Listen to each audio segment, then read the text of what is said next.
Bien, buenos días. Vamos a dar inicio al tratamiento de estudio de uno de los autores de la literatura peruana que corresponde a Antonio Cisneros.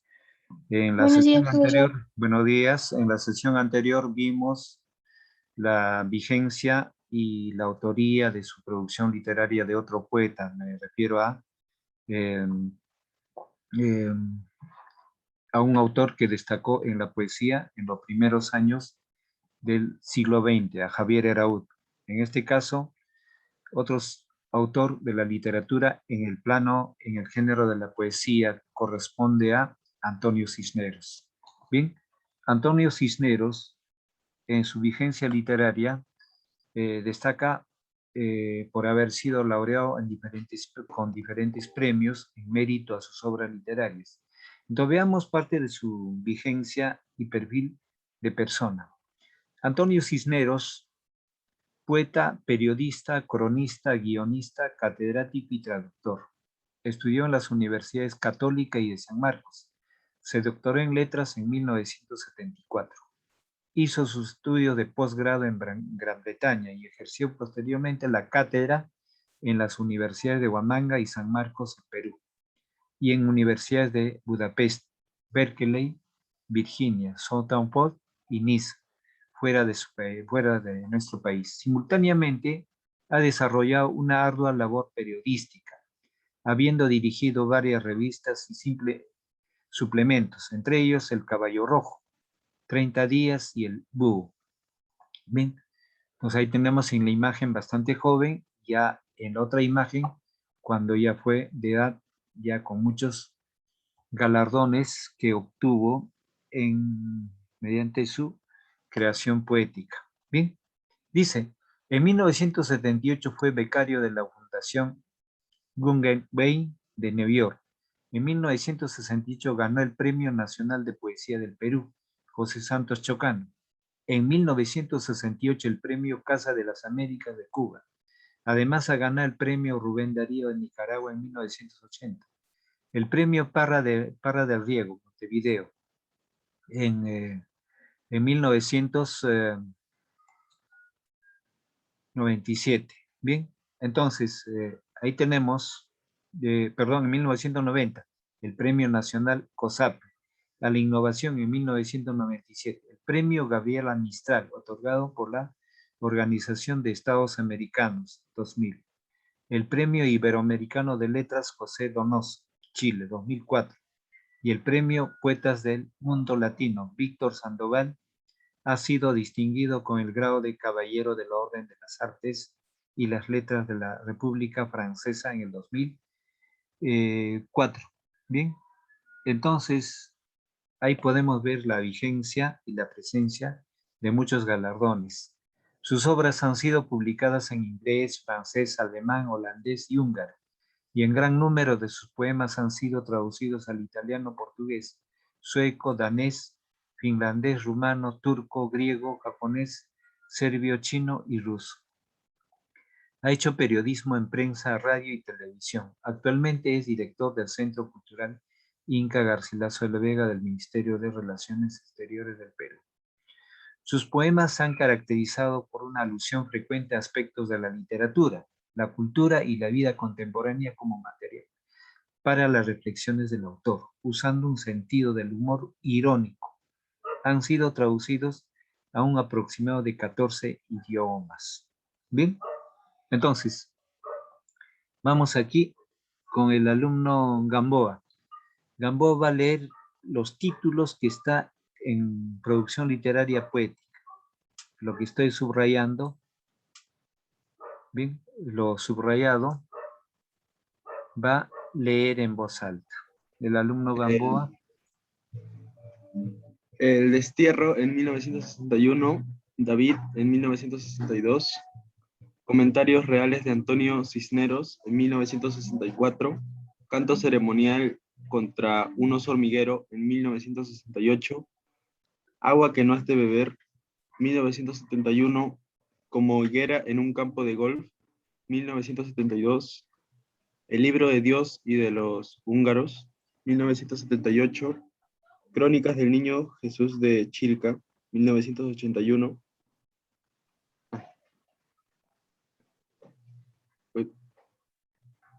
Agua que no has de beber y otros cantos, 1984, monólogo de la casta Susana y otros poemas de 1986, Por la noche los gatos, 1988, poesía, Una historia de locos, 1989, material de lectura, 1989, propios como genos, 1989 a 1991 y 2007, Drácula de Bram Stoker y otros poemas, en 1981. Gracias. Las inmensas preguntas celestes en 1992. Poesía reunida en 1996. Postales para Lima, 1991. Poesía 3 volúmenes, 2001. Comentarios reales, 2003. Como un carbón prendido entre la niebla, 2007. Un crucero de las Islas Galápagos, del 2005 a 2007. A cada quien su animal, 2008. El caballo sin libertador, 2009. Entonces, como vemos, hay la producción literaria bastante amplia de Cisneros. Bien, entonces ahora vamos a ver entre sus obras en prosa. Bien, entonces eso va a dar lectura el, el alumno Palomino Sánchez.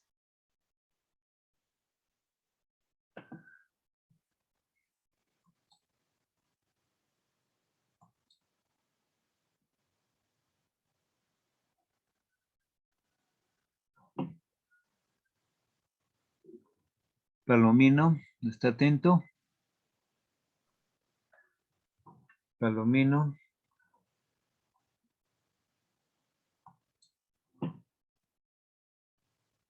A ver, Guamán Quispe. Guamán Quispe, en voz alta. Guamán Quispe.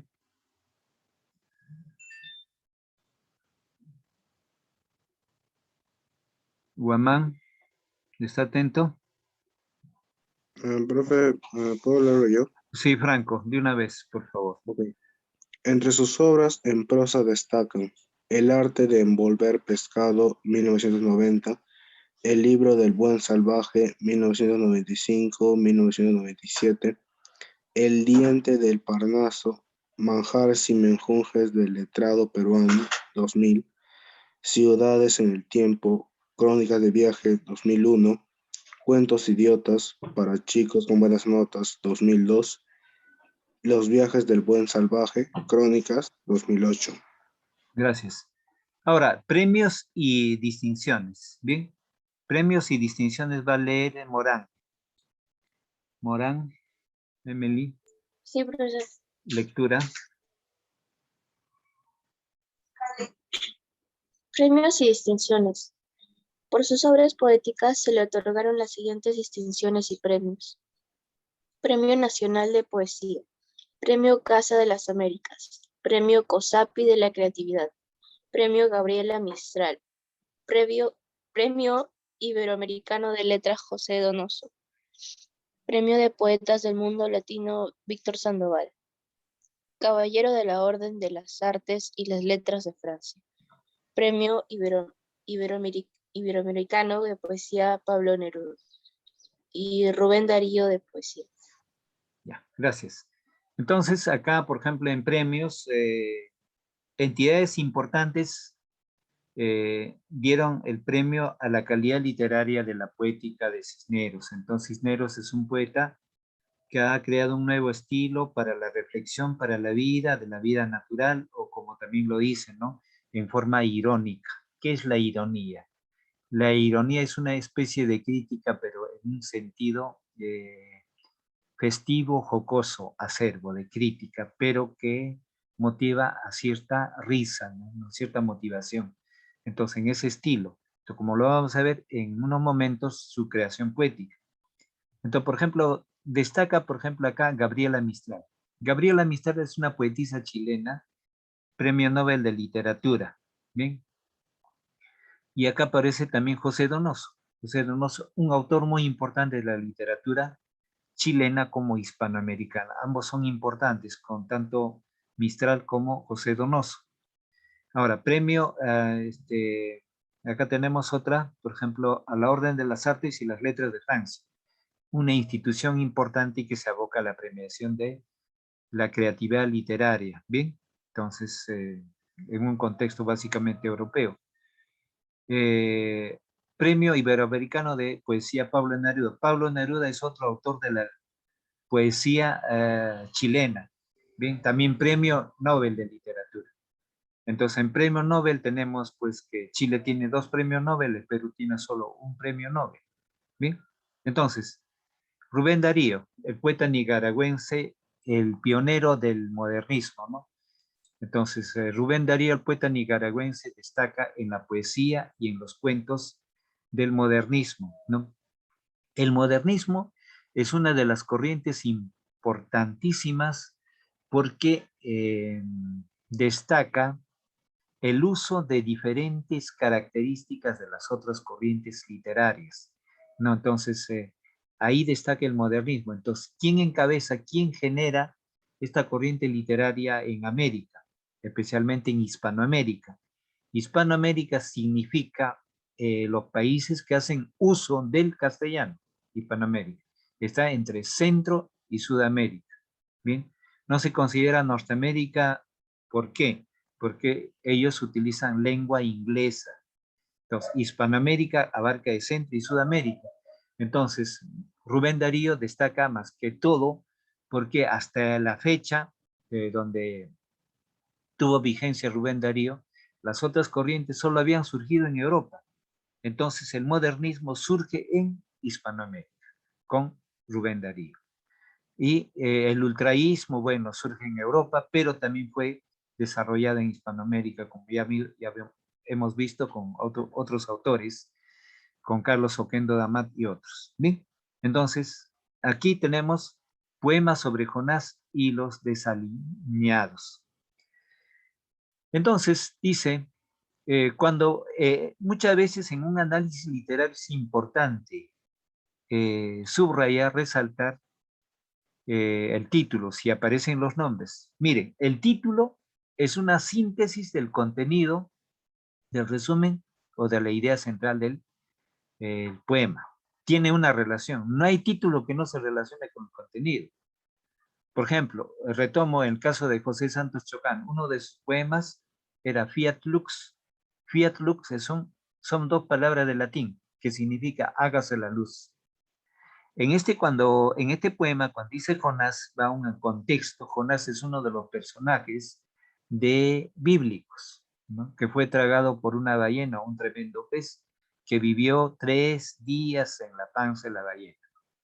Y cuando hablamos, por ejemplo, de desalienados, son las personas que no están en el vaivén de las buenas costumbres, de la urbanidad, del respeto, de la moral. Están fuera en su conducta, en su forma de vestir, en su forma de pensar. No, viven en una realidad extraña dentro de la realidad de donde viven. ¿Bien? Entonces, veamos con la lectura de los versos, dice. Si los hombres viven en la barriga de una ballena, solo pueden sentir frío y hablar. De las manadas periódicas de peces y de murallas, oscuras como una foca abierta y de manadas, periódicas de peces y de murallas. Oscuras como una boca abierta y sentir mucho frío, pero si los hombres no quieren hablar siempre de lo mismo, tratarán de construir un periscopio para saber cómo se desordenan las islas y el mar. Y las demás ballenas, si es que existe todo eso y el aparato ha de fabricarse con las cosas, ¿qué tenemos a la mano? Y entonces se producen las molestias, por ejemplo. Si a nuestra casa le arrancamos una costilla, perderemos para siempre su amistad. Y si el hígado, las barbas, es capaz de matarnos, y estoy por creer que vivo en la barriga de alguna ballena, con mi mujer y Diego, todos mis abuelos, de canto ceremonial contra un oso hormiguero. Entonces, aquí explico. El oso hormiguero es un título así irónico, ¿no? Una obra muy importante. Inclusive con este título trabajó en radioprogramas por varios años, Antonio Cisneros antes de su muerte, ¿no? Le pusieron secretario, una oficina. Entonces era su comentario matinal diario, porque ahí hemos visto en Vigencia de Vida que también se dedicó al periodismo, ¿no? Entonces, este título, el oso hormiguero es una especie animal, pero en un sentido irónico de parodia. Pero también una característica de la poesía de Cisneros es una especie de reflexión de la vida real, pero en sentido, toda poesía o toda composición está en un sentido figurativo. ¿Qué es el sentido figurativo? Cuando dice, si los hombres viven en la barriga de una ballena, no es en sí la ballena del mar, no es este cetáceo, no es el cetáceo, sino esa ballena es una especie de sentido figurativo de una costumbre en que se vive, de una costumbre muchas veces que se desarrolla en un contexto de la vida diaria. ¿Ya? Bien, entonces, si los hombres viven en la barriga de una ballena, solo pueden sentir frío y hablar. Entonces, de las manadas periódicas de peces y de murallas, oscuras como una boca abierta y de manadas periódicas de peces y de murallas. Entonces, cuando hablamos de contexto real de la vida del hombre, entonces, el pez de alguna manera tiene relación con el hombre. Entonces, el pez lucha en el diario trasuntar de su existencia por sobrevivir frente a una diversidad problemática. Pero frente a esa diversidad problemática existen peces grandes, chicos y muy pequeños. Los más grandes acapararán, los devorarán. Entonces, en el hombre, muchas de las costumbres nos devorarán y estaremos en ese vaivén, ¿no? Entonces, por ejemplo, un hombre que depende de una empresa en su trabajo, tiene que aceptar la política de esa empresa. Fuera de ella no puede desarrollar eso. Es muy distinto la personalidad de un empresario que dirige, y para el empresario trabajan muchos y tiene que aplicar una política específica y su política tienen que adoptar sus trabajadores. Es algo así en el pensamiento. Pues acaba la reflexión. Oscuras como una boca abierta y sentir mucho frío. Pero si los hombres no quieren hablar siempre de lo mismo, tratarán de construir un periscopio para saber. ¿Qué es un periscopio? A ver, preguntamos a Quispe. ¿El alumno Quispe está? Quispe, Edwin, a ver qué me dice. ¿Tiene idea de lo que es un periscopio? Quispe.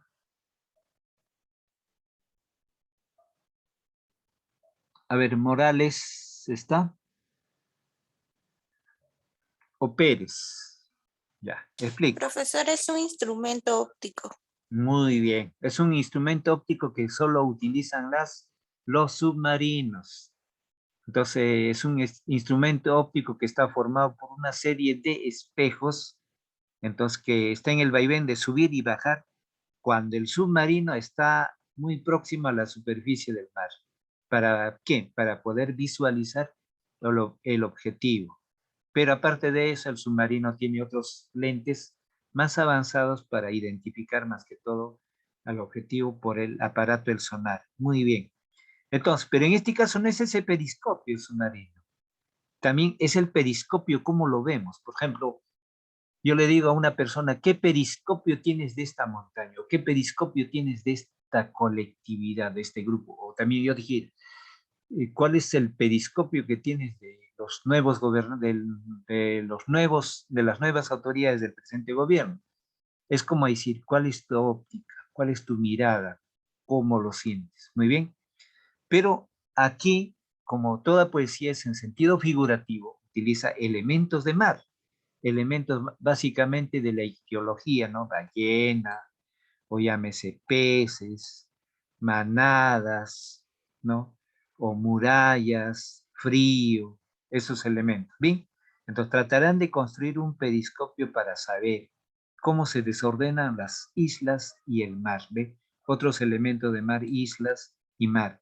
Y las demás ballenas, nuevamente el elemento ballena, si es en que existe todo eso y el aparato ha de fabricarse con las cosas que tenemos en la mano. Y entonces se producen las molestias, por ejemplo.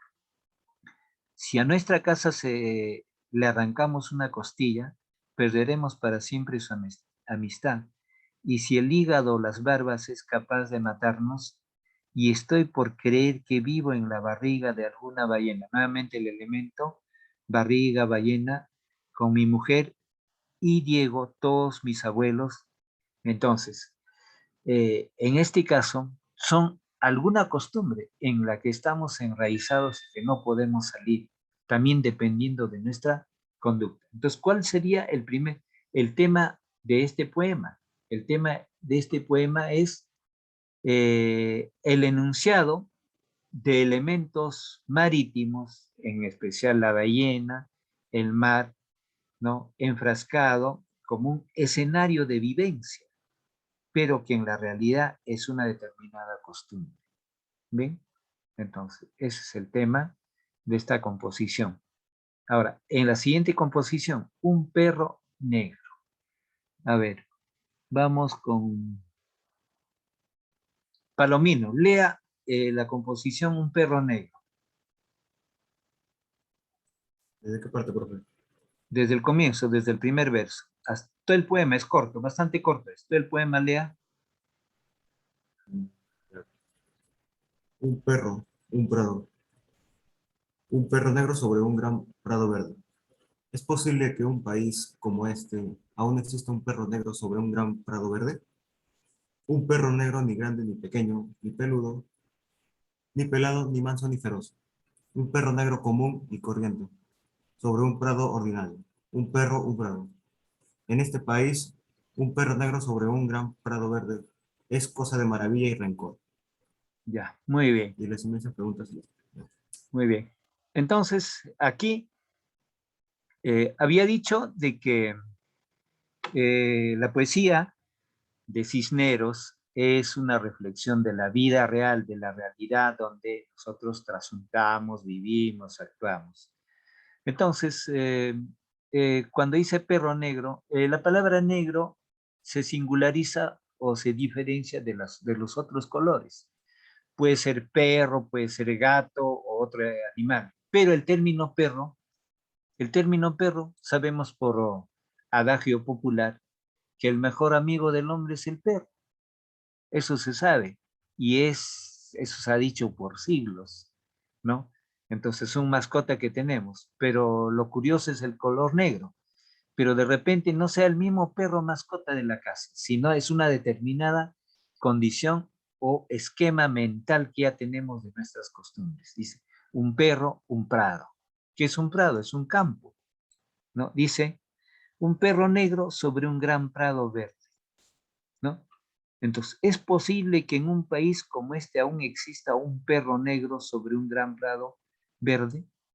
Dice, un perro negro ni grande, ni pequeño, ni peludo, ni pelado, ni manso, ni feroz. Un perro negro común y corriente sobre un prado ordinario. Un perro, un prado.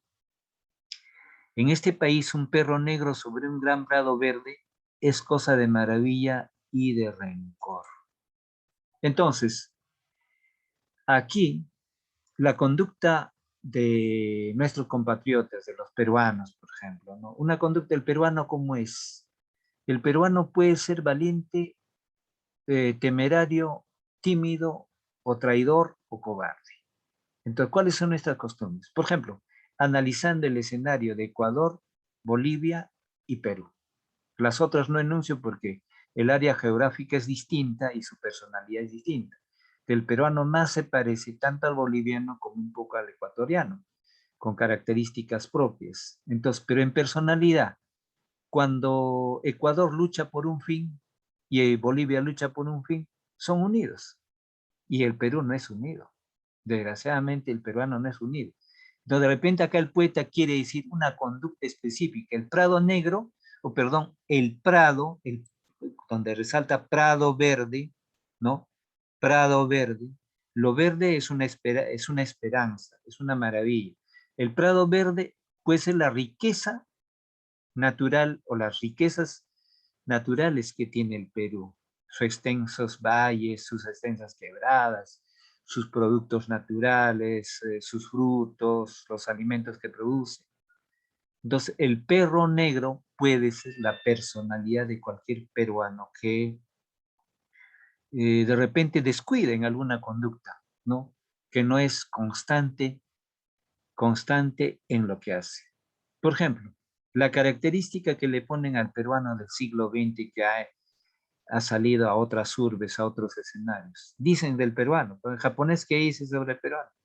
El peruano es trabajador, muy inteligente, pero hay que estarlo viendo. Y si no lo cuidas, hay que tener mucho cuidado. Sobre ¿el boliviano qué es? El boliviano es buen trabajador, pero es un reclamón, cada rato le reclama. Ese es el detalle que dicen sobre ellos, ¿no? Entonces, por no decir otras personalidades más. Entonces, el perro negro es una determinada conducta aceptable y no aceptable en el escenario peruano, donde el Perú es una gran esperanza, ¿no? Es un escenario posible, factible, donde se puede desarrollar muchas actividades. Entonces, siempre acaba el vaivén de la característica, el eje principal de la reflexión. El lector de este poema, como en este caso somos nosotros, debemos reflexionar. ¿Qué estamos haciendo? Identificando conductas. Entonces, ese perro negro puede ser de un personaje o de cualquier peruano que puede adoptar conductas positivas o negativas. Es por eso acá dice, ¿no? En este país, un perro negro sobre un gran prado verde es cosa de maravilla y de rencor. Entonces, como el caso del poeta español del siglo de oro, Lope de Vega, ¿no? El perro del hortelano. Ni come ni deja comer. Entonces, ¿es una determinada conducta positiva o negativa? ¿O es un elemento con conducta positiva o negativa? El perro negro. Y el prado verde es la extensividad, la prodigalidad, el territorio fructífero que tenemos, ¿no? Entonces, como un ejemplo les digo, por ejemplo, ¿no? Cuando en años anteriores unos alumnos lo encuentro un sábado y le digo, ¿y por qué no están ayudando a sus padres a trabajar en el campo, en la chacra? No, es que tenemos que ir a jugar fútbol. Pero yo le digo, pero puedes ir a jugar fútbol después, pues, ¿no? Ayúdalo a tu padre. Entonces, de repente, ahí está la conducta del perro negro. Aceptable como no aceptable, ¿no? Entonces, también otro ejemplo que le hacía en un paseo, ¿no? A un río, a una quebrada bastante virgen, ¿no? Mira, esa quebrada tiene mucha agua. Y si habría regadío, que del río nomás es el caos, habría criadero de vacas lecheras. ¿Cuánto de dinero habría, le digo? Pero ¿por qué no lo hacen? Pero la conducta, el grupo humano que está esperando, la flojera. El Perú tiene pues quebradas así valiosísimas. Ahora, cada escenario tiene lo valioso, ¿no? Es igual. Nosotros todavía tenemos el río Rímac, que es algo muy valioso. Hay otras ciudades que no tienen un río Rímac. Ellos están en desventaja, ¿verdad? O el caso, ¿no? Como es pues, son poemas para reflexionar, es importante así hacer el comentario. Por ejemplo, la capital Lima poco llueve, entonces, pero las capitales de nuestros países vecinos, Ecuador, Colombia, Venezuela, la lluvia es incesante a sus capitales y la lluvia los lava, el polvo, la suciedad. Las calles son más limpias por el hecho mismo de que llueve. En cambio, Lima solo garúa poquito y la garúa no limpia. Si fuera una lluvia un poco más fuerte, torrencial quizás, o medianamente torrencial, habría más verdor en estos cerros, más verdor, más colorido de verde, y también las calles estarían más limpias, ¿no? Entonces, cada escenario es diferente, cada conducta humana es diferente, como hacía el ejemplo, ¿no? Entre el boliviano y el peruano. Entonces, el perro negro es una determinada conducta, aceptable o no aceptable, y el prado verde es el escenario que nos ofrece donde podemos destacar ampliamente. Veamos en la siguiente composición poética, Las Salinas. Yo nunca vi la nieve y sin embargo he vivido entre la nieve toda mi juventud. En las salinas a donde el mar no terminaba nunca y las olas eran dunas de sal. En las salinas donde el mar no moja pero pinta, nieve de mi juventud prometedora como un árbol de mango. 20 varas de sal para cada familia de cristianos. Y aún más, sal que los arrieros nos cambiaban por el agua de lluvia. Y aún más, ni sólidos ni líquidos los blanquecinos bordes de este mar. Bajo el sol de febrero destellaban más que el flanco de plata del lenguado. Entonces aquí, hasta estos primeros versos nos están hablando de un escenario donde hay presencia de sal. No, las salinas son escenarios o lugares donde el agua de mar o las aguas de mar son transformadas a sólido para el consumo humano de la sal. Pero la sal no solamente es en este caso, como Cisneros es de la costa, fue de la costa, bueno, entonces está bien de ese escenario de mar y las salinas, ¿no? La sal también existe en las montañas de la sierra y de la selva, pero no serán tan blancas, estarán mezcladas, estarán en un sentido de conglomerado con otras rocas, ¿no? Hay sal de color azulino, media rojiza, media blanquizca o gris, ¿no? Hay de diferentes colores. Pero ¿cuál es la diferencia? Que esa sal de las montañas, tanto de la sierra como de la selva, son bastante curativas para la salud, ¿no? Para la salud, tanto no solo del hombre, sino que también de las especies animales con sus propios males. Y acá dibuja o pinta o describe en los versos el escenario de las salinas. Entonces, a propósito, las salinas, ¿dónde están acá en la costa peruana? ¿Alguien sabe? Las salinas están en el kilómetro 110, creo, aproximadamente, camino Lima-Huacho. Ahí están las salinas, ahí donde se fabrica la sal, que va a ser ya transformada en bolsas y, bueno, va a ser ya enviada al mercado, ¿verdad? Entonces aquí el escenario donde el poeta describe, ¿no? Dice, prosigo con la lectura: ahora que ya enterré a mi padre y a mi hermano mayor y mis hijos están prontos a enterrarme, han vuelto las salinas altas y deslumbrantes bajo el sol. Hay también unas grúas y unas torres que separan los ácidos del cloro. Ya nada es del común. Y yo salgo muy poco, pero Luis, el hijo de Julián, me cuenta que los perros no dejan acercarse. Si parece mentira, mala leche tuvieron los hijos de la sal. Bueno, no lo digo esto porque hay una expresión del poeta que de perros habrá para cuidar los blanquecinos campos donde el mar no termina y la tierra tampoco. ¿Qué de perros, señor? ¿Qué oscuridad? De Crónica del Niño Jesús de Chilca. Entonces, acá las salinas es el escenario donde el poeta lo ve como algo como nieve, pero también algo de idiosincrasia. ¿Qué significa la sal? En la idiosincrasia del habitante andino, la sal significa cuando se derrama la sal, porque en la poesía tenemos que describir parte de la cultura, porque el poeta también describe lo que siente y lo que piensa que en el plano científico no vamos a encontrar. Entonces, esa idiosincrasia tienen ciertas concepciones del poderío de la sal o del aspecto de desventura o de la mala suerte. Pues igual en el Imperio Romano, por ejemplo, habían épocas en que la sal costaba más que el oro, más que el oro. Bien, entonces, pero también la sal es importante para la salud, ustedes ya lo saben por sus estudios.